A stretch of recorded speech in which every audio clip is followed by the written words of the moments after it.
अगर आपको दोपहर के 2 से 5 बजे के बीच बहुत ज्यादा नींद आती है तो साइंटिस्टों के हिसाब से आप बहुत जल्दी मर सकते हो।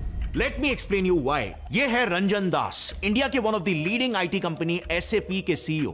हर दिन वर्कआउट पे जाना, रेगुलरली जॉगिंग करना, हमेशा हेल्दी खाना ही खाना, इवन मैराथन्स में पार्टिसिपेट करना, इन्होंने अपनी पूरी जिंदगी में ये सब कुछ किया and he seemed completely fit from inside out. But then एक दिन 21 अक्टूबर 2009 को अचानक से खबर आती है कि जब वो जिम से घर लौट रहे थे उनकी हार्ट अटैक से मौत हो गई। यस, एक कंप्लीटली एथलेटिक इंसान जो जॉगिंग जैसे कार्डियोवैस्कुलर एक्सरसाइजेस रेगुलरली किया करता था, जिसने मैराथन्स में भागने तक के लिए अपने हार्ट को ट्रेन कर दिया था, वो इंसान कम उम्र में ही हार्ट अटैक से मर गया। और वजह, ही स्ट्रांगली बिलीव्ड कि फिट और फ्रेश फील करने के लिए रोजाना बस सिर्फ 4 घंटे की ही नींद जरूरी होती है। बट क्या कम सोने की वजह से किसी को हार्ट अटैक भी आ सकता है? कैसे एक हेल्थ कॉन्शियस CEO ने इतनी बड़ी बात मिस कर दी? वेल, आपने डे लाइट सेविंग के बारे में सुना होगा। USA में मार्च महीने में क्लॉक्स को 1 घंटे आगे बढ़ाया जाता है ताकि समर सीजन में दिन के समय को लंबा किया जा सके। घड़ियों को 1 घंटा आगे 2 मार्च रात को 2 बजे किया जाता है और लोगों को उस एक दिन 1 घंटा कम सोने को मिलता है। और रिपोर्ट्स के हिसाब से सिर्फ उस 1 घंटे कम नींद की वजह से हार्ट अटैक्स 25% से बढ़ जाते हैं और 2 दिनों तक 25% से बढ़े रहते हैं। आई रिपीट, सिर्फ 1 घंटे कम स्लीपिंग टाइम की वजह से। अच्छा, इसका रिवर्स भी होता है। नवंबर को जब 1 घंटे ऐड होते हैं तब हार्ट अटैक्स 22% से कम हो जाते हैं। Fascinating, right? दुनिया के सभी स्लीप साइंटिस्ट का एक ग्रुप है called association of professional sleep societies. उनके एक रिपोर्ट में उन्होंने ये रिवील किया कि जो लोग स्लीप डिप्राइव्ड होते हैं उन्हें यूजुअली 2 स्पेसिफिक टाइम स्पैम्स में बहुत ज्यादा नींद आती है। एक 2 से 7 AM के बीच और दूसरा 2 से 5 PM के बीच। अब इसमें एक वियर्ड पैटर्न देखना, most of the heart attack cases में लोग इन्हीं टाइम स्पैन्स में ही सबसे ज्यादा मरते हैं।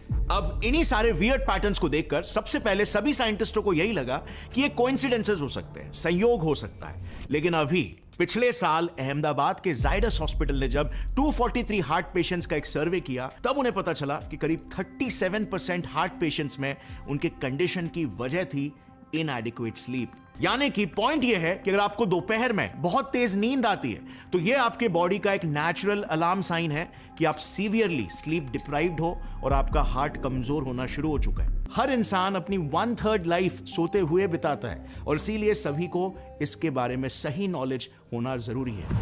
आज आपके नींद से जुड़े सभी सवाल यही वीडियो में आंसर होंगे और इसीलिए आज इस वीडियो में हम जानेंगे स्लीप हमारे शरीर के लिए बायोलॉजिकली स्पीकिंग सबसे इंपॉर्टेंट एक्टिविटी क्यों है।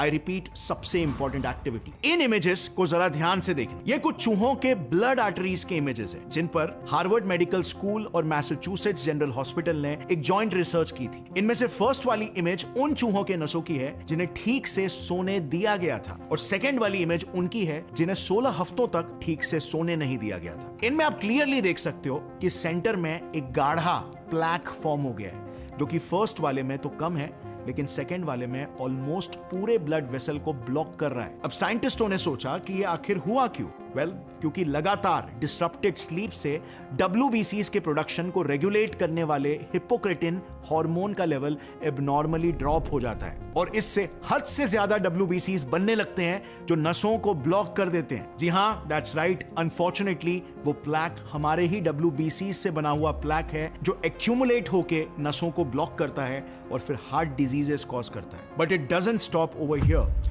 2011 के कैंसर जर्नल में एक रिसर्च पब्लिश हुआ रिवीलिंग कि कंसिस्टेंटली 6 घंटे से कम सोने से कैंसर, स्पेसिफिकली कोलोरेक्टल कैंसर का खतरा 50% से बढ़ जाता है। ये रिस्क बिल्कुल उतना ही रिस्क है जितना रिस्क जिस इंसान के फर्स्ट डिग्री रिलेटिव जैसे पेरेंट या भाई बहन को अगर कैंसर हुआ तो उसे होता है। अब इसके पीछे का मेन रीजन है शरीर में जगह जगह पर इन्फ्लेमेशन। क्रॉनिक इन्फ्लेमेशन कैंसर का one of the major cause है। लैक ऑफ स्लीप आपके शरीर में हर किस्म का इन्फ्लेमेशन क्रिएट करता है और इसके कुछ सिंपल इफेक्ट्स तो मुंह में छालों के रूप में ही दिखने लग जाते हैं। सो जस्ट थिंक कि ये अंदर ऑर्गन्स को कैसे डैमेज कर रहा है। इसी वजह से कई लोगों को चेहरे पर एक्ने भी फूटने लगते हैं या हेडेक्स वगैरह होने लगते हैं। अब मर्दों के लिए तो एक बैड न्यूज, एक रिसर्च में पाया गया कि एक यंग हेल्दी एडल्ट सिर्फ एक हफ्ते भी अगर लगातार 5 घंटे से कम सोए ना, तो उसका टेस्टोस्टेरोन लेवल यानी उसके सेक्स हार्मोन की मात्रा करीब 10 से 15% से ड्रॉप हो जाती है, जबकि नेचुरल एजिंग से ये लेवल पर ईयर सिर्फ 1% से ही ड्रॉप होता है। अब टेस्टोस्टेरोन को फाउंटेन ऑफ यूथ बोला जाता है, और ये भी एक वजह है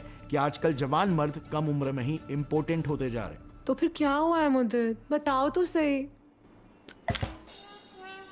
अब जो भी लोग अपना वेट कम करना चाह रहे हैं या अपने वेट को मेंटेन करना चाह रहे हैं, आपके लिए भी एक बैड न्यूज। अभी रिसेंटली रिसर्च में देखा गया कि सिर्फ 4 से 5 दिन कम सोने से लिवर की इंसुलिन सेंसिटिविटी करीब 25 से 30% से घट जाती है, जो एक्सेसिव वेट गेन और टाइप 2 डायबिटीज के खतरे को बढ़ाती है। प्लस आपने ये भी नोटिस किया होगा कि जिस दिन आपने ठीक से सोया नहीं होगा, उस दिन आपका खुद का कंट्रोल खुद पर कम हो जाता है और आप बहुत सारे फूड क्रेविंग्स का शिकार बन जाते हो। आपके शरीर का फूड क्रेविंग हार्मोन ग्रेलिन और सैटिस्फाई फील कराने वाला हार्मोन लेप्टिन, जो हर रात नेचुरली रीसेट और रेगुलेट होते हैं, वो डिसरप्टेड स्लीप से प्रॉपर्ली रीसेट नहीं हो पाते और डिसफंक्शनल हो जाते हैं, जिससे आपको बार बार कुछ ना कुछ खाने की क्रेविंग मचने लगती है और अल्टीमेटली इंसान ओवरवेट हो जाता है।